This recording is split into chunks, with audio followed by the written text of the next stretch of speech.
Super സെലിബ്രിറ്റിയായ Fahad Fazil തന്റെ 41-ാം വയസ്സിൽ തിരിച്ചറിഞ്ഞ ഒരു ന്യൂറോളജിക്കൽ ഡിസോർഡർ ഉണ്ട്. അതാണ് ADHD.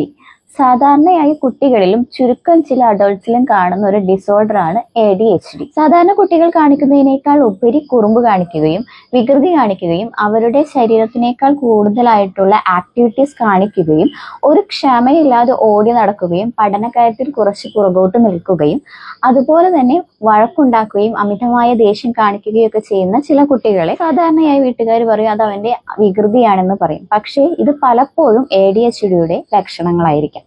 ADHD ചെറുപ്പത്തിൽ കണ്ടും മനസ്സിലാക്കി അതിന് ട്രീറ്റ്മെന്റ് എടുക്കുകയാണെങ്കിൽ തീർച്ചയായും ആ പ്രശ്നത്തിനെ നമുക്ക് കുറയ്ക്കുവാൻ സാധിക്കും. അഡൾട്ടിലേക്ക് കടക്കുമ്പോൾ അതിനെ മാറ്റിയെടുക്കാനുള്ള സാധ്യത വളരെ കുറവാണ്.